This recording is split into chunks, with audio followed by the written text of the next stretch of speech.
오늘 우리에게 주신 말씀은 미가서 6장 1절에서 16절의 말씀입니다. 미가서 6장 1절에서 16절의 말씀인데요.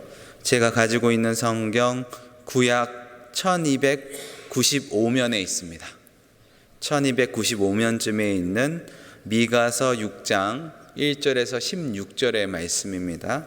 우리 다 같이 한 목소리로 합독하도록 하겠습니다. 미가서 6장 1절에서 16절의 말씀입니다. 너희는 여호와의 말씀을 들을지어다. 너는 일어나서 산을 향하여 변론하여 작은 산이 내 목소리를 듣게 하라 하셨나니 너희 산들과 땅의 견고한 지대들아 너희는 여호와의 변론을 들으라. 여호와께서 자기 백성과 변론하시며 이스라엘과 변론하실 것이라. 이르시기를 내 백성아 내가 무엇을 내게 행하였으며 무슨 일로 너를 괴롭게 하였느냐. 너는 내게 증언하라. 내가 너를 애굽 땅에서 인도하여 내어 종노릇하는 집에서 속량하였고 모세와 아론과 미리암을 내 앞에 보내었느니라. 내 백성아 너는 모압 왕 발락이 꾀한 것과 보올의 아들 발람이 그에게 대답한 것을 기억하며 시딤에서부터 길갈까지의 일을 기억하라. 그리하면 나 여호와의 경이롭게 행한 일을 알리라 하실 것이니라. 내가 무엇을 가지고 여호와 앞에 나아가며 높으신 하나님께 경배할까? 내가 번제로 1년 된 송아지를 가지고 그 앞에 나아갈까? 여호와께서 천천의 수양이나 만만의 강물 같은 기름을 기뻐하실까? 내 허물을 위하여 내 맏아들을 내 영혼의 죄로 말미암아 내 몸의 열매를 드릴까? 사람아 주께서 선한 것이 무엇임을 내게 보이셨나니 여호와께서 내게 구하는 것을 오직 정의를 행하며 인자를 사랑하며 겸손하게 내 하나님과 함께 행하는 것이 아니냐. 여호와께서 성읍을 향하여 외쳐 부르시나니 지혜는 주의 이름을 경외함이니라. 너희는 매가 예비하였나니 그것을 정하신 이가 누구신지 들을지어라. 악인의 집에 아직도 불의한 재물이 있느냐? 축소시킨 가증한 에바가 있느냐? 내가 만일 부정한 저울을 썼거나 주머니에 거짓 저울추를 두었으면 깨끗하겠느냐? 그 부자들은 강포가 가득하였고 그 주민들은 거짓을 말하니 그 혀가 입에 거짓되도다. 그러므로 나도 너를 쳐서 병들게 하였으며 내 죄로 말미암아 너를 항폐하게 하였나니 내가 먹어도 배부르지 못하고 항상 속이 빌 것이며 내가 감추어도 보존되지 못하겠고 보존된 것은 내 칼이 붙일 것이며 내가 씨를 뿌려도 추수하지 못할 것이며 감람 열매를 밟아도 기름을 내어 내 몸에 바르지 못할 것이며 포도를 밟아도 술을 마시지 못하리라. 너희가 오므리의 율례와 아합의 집의 모든 예법을 지키고 그들의 전통을 따르리니 내가 너희를 항폐하게 하며 그의 주민을 사람의 조소거리로 만들리라. 너희가 내 백성의 소욕을 담당하리라. 아멘. 하나님은 이스라엘과 변론하자고 말씀하시고 계십니다. 2절을 보시면 너희 산들과 땅의 견고한 지대들아 너희는 여호와의 변론을 들으라. 여호와께서 자기 백성과 변론하시며 이스라엘과 변론하실 것이라. 이 변론을 위해서 하나님은 스스로 피고가 되십니다. 변론은 피고가 본인의 억울함을 호소하기 위해서 하는 것이죠. 그러면 재판장은 누구일까요? 오늘 본문에 보면 산들과 땅의 견고한 지대들이라고 말하고 있습니다. 언제나 여전히 서 있는 산들과 땅은 모든 것을 알고 있기 때문에 그렇던 것이죠. 하나님은 스스로 피고가 되셔서 억울함을 토로하시는데요. 3절에 보시죠. 내 백성아 내가 무엇을 내게 행하였으며 무슨 일로 너를 괴롭게 하였느냐. 너는 내게 증언하라. 벌써부터 하나님의 억울함이 느껴집니다. 그렇습니다. 충분히 억울하시만 하죠. 하나님께서 이스라엘에게 베풀어 주신 은혜가 그동안 너무나 컸기 때문에 그렇습니다. 하나님은 이런 은혜를 베풀어 주셨습니다. 4절부터 그 은혜가 나오는데요. 내가 너를 애굽 땅에서 인도하여 내어 종로로 타는 집에서 속량하였고 모세와 아론과 미리암을 내게 앞에 보냈느니라. 이어서 5절과 6절을 보시면요, 내 백성아 너는 모압 왕 발락의 꾀한 것과 부올의 아들 발람이 그에게 대답한 것을 기억하며 시딤에서부터 길갈까지의 일을 기억하라. 그리하면 나 여호와가 공의롭게 행한 일을 알리라 하실 것이니라. 이스라엘은 애굽에서 구원해 내신 그 하나님, 그 은혜가 우리가 너무나 잘 알고 있는 은혜입니다. 그리고 모압 왕 발락, 보올의 아들 발람에 관한 이야기는 민수기 22장부터 24장까지 아주 자세하게 나와 있습니다. 요컨대 가나안 땅에 들어가기 직전에 이스라엘은 모압 평지에 진을 쳤는데 모압 왕 발락은 이스라엘의 승전 소식의 두려움을 가지고 그 당시에 유명인 박수인 발람에게 찾아가서 이스라엘을 저주하라고 시킵니다. 그러나 하나님은 발람의 저주를 막으시고 오히려 이스라엘을 축복하라고 말씀하시죠.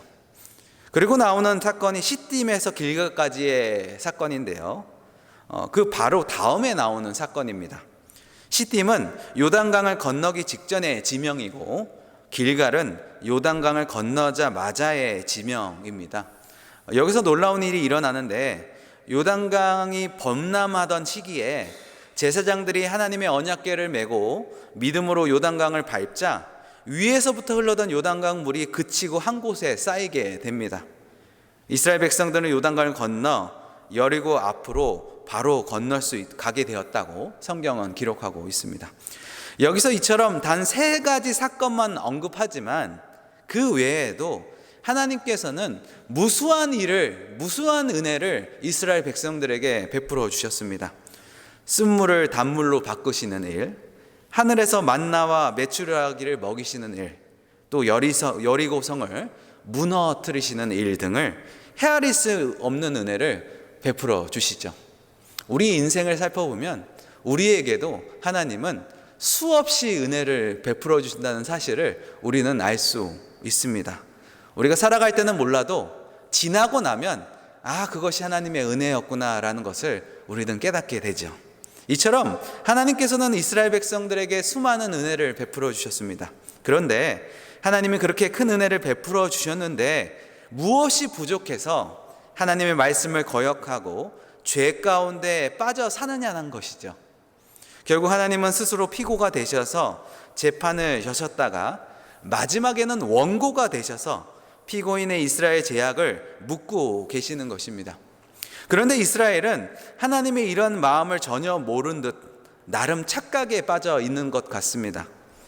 하나님의 마음을 만족시키려는 시도를 계속하는데요, 그들은 이렇게 말합니다. 6절인데요, 6절에서 7절을 제가 읽겠습니다. 내가 무엇을 가지고 여호와 앞에 나아가며 높으신 하나님께 경배할까? 내가 번제물로 1년 된 송아지를 가지고 그 앞에 나아갈까? 여호와께서 천천의 순양이나 만만의 강물 같은 기름을 기뻐하실까? 내 허물을 위하여 내 맏아들을 내 영혼의 죄를 말미암아 내 몸을 열매로 드릴까? 그들은 하나님께 드릴 물질적 제사가 하나님의 마음을 만족시킬 수 있다고 생각했던 것 같습니다. 1년 된 송아지, 순양, 기름 등 하나님께서 제물로 받으시기에 합당한 것들입니다. 그들은 기꺼이 이런 제물들을 하나님께 바치며 예배에 드릴 용의가 있다고 말하는 것이죠. 아니, 그것보다 더한 일도 할 수 있다고 말하는 겁니다. 맏아들도 바칠 수 있고 자신의 몸도 드릴 수 있다고 말하고 있는 것이죠. 그런데 과연 하나님께서 기뻐하실까요? 아니요, 그렇지 않습니다. 이것은 하나님의 비웃음이죠. 하나님은 이렇게 말씀하십니다. 내 맏아들을 바치고 내 몸을 제물로 드린다 해도 나는 너의 예배를 받을 생각이 전혀 없다. 왜일까요? 하나님 받으시는 것은 궁극적으로 제물이 아니라 사람이기 때문에 그렇습니다. 하나님이 예배를 받으신다면 그것은 우리가 하나님께 많은 물질을 드려서가 아니라 화려한 예배를 드려서가 아니라는 것이죠. 우리가 하나님을 사랑하고 하나님의 말씀대로 순종하는 사람들이기 때문에 하나님께서 우리가 드리는 예배를 받으신다는 것을 말씀하고 있는 것입니다. 그래서 미가 선지자는 착각에 빠진 그들에게 진정 하나님께서 기뻐하시는 삶이 무엇인지 가르쳐주고 계시는 것입니다. 8절인데요. 사람아, 주께서 선한 것이 무엇이며 내게 보이셨나니 여호와께서 내게 구하시는 것은 오직 정의를 행하며 인자를 사랑하며 겸손하게 내 하나님과 함께 행하는 것이 아니냐. 하나님께서 우리에게 원하시는 것은 제사가 아닙니다. 정의를 행하는 것, 서로 사랑하는 것이라고 말씀하시고 계십니다. 하나님과 함께하는 말씀에서 순종하며 살아가는 것, 이것이 하나님께서 기뻐하시는 것이라고 말씀하시는 것이죠. 여기서 구한다는 표현은 구한다는 표현을 쓰는데요, 이 표현이 매우 절실하게 느껴집니다. 무엇을 구한다는 것은 인간이 하나님께 간절히 기도하는 것을 말하는데, 여기서는 오히려 하나님이 우리에게 구하시는 것입니다. 우리를 향한 간절한 원하심이 있다는 것이죠. 앞에서 억울함 피고가 되셔서 변론하자고 하신 하나님, 그리고 우리에게 제발 그렇게 살아달라고 구하시는 하나님의 모습을 상상하니 왠지 서글퍼집니다. 이렇게 절실하게 바라보시는 것인데 왜 우리는 이 하나님의 마음을 만족시키지 못하는 걸까요? 미가 선지자는 제사만 드릴 줄 알았지 도무지 정의를 행하지 않는 이스라엘 사람들의 불의를 고발하고 있습니다. 10절에 악인의 집에 아직도 불의한 재물이 있느냐? 축소시킬 가증한 에바가 있느냐? 여기서 에바는 곡물의 측정 단위입니다.